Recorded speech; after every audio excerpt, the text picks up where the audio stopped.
O Instituto Brasileiro de Economia, da Fundação Getúlio Vargas, junto com o Instituto Alemão IFO, realizam uma enquete, uma sondagem sobre o índice de clima econômico, né? Esse índice de clima econômico, ele é uma média do índice da situação atual, que os especialistas consideram que como está no país a situação no momento e o que eles esperam daqui a 6 meses, que é o índice de expectativa, né?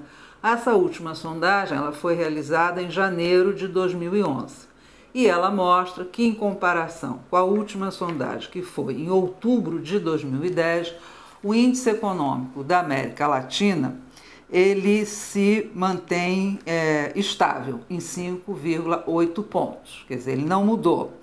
Esse resultado de estabilidade desse índice, ele foi alcançado com uma ligeira melhora no índice de situação atual e com uma pequena piora no índice de expectativa, daí essa estabilidade, né? O índice agora está numa região de 5,8 pontos, que é uma região considerada uma região favorável. Ao mesmo tempo, como os índices de expectativa e o índice de situação atual são também acima de 5, que é favorável, a América Latina continua, no que a gente diz, num cenário de boom. Isso acontece em todos os países da América Latina. Na seleção que nós fazemos, que são de 11 países, a maioria dos países estão numa situação de boom.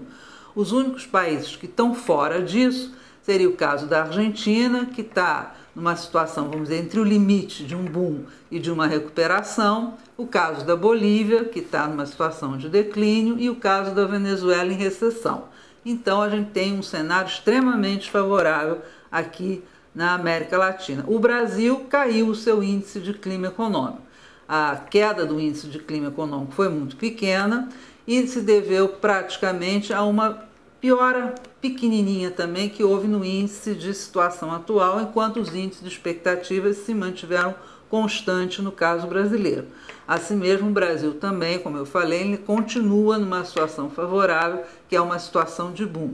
Se a gente compara o Brasil com os outros BRICS, né, os outros BRICS também, com exceção da China, estão todos numa situação favorável, e a Índia também sofreu uma queda no seu índice de clima econômico, a China teve uma melhora e a Rússia também teve uma pequena melhora, né?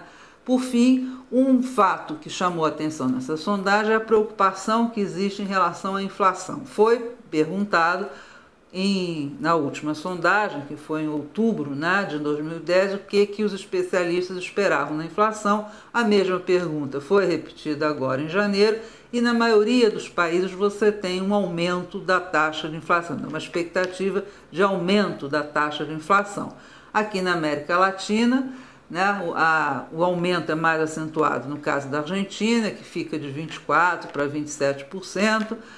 Maior inflação continua a Venezuela, que tem uma queda, mas também de 31% para 30%. E no Brasil você tem uma expectativa de aumento de 4,9 para 5,5 pontos, né? Outra questão que permeou também essa sondagem, foi feita uma pergunta especial, é o que os especialistas pensam ou temem em relação à questão da valorização cambial em uma possível guerra, vamos dizer, comercial. Aí, novamente, é interessante chamar a atenção que na América Latina, principalmente nos países, né, como o Brasil, como o Chile, né, que estão tendo seus câmbios muito valorizados, houve uma preocupação muito grande dos especialistas de que uma guerra cambial ou a não solução desse problema pode levar lá na frente a um aumento do protecionismo no comércio mundial.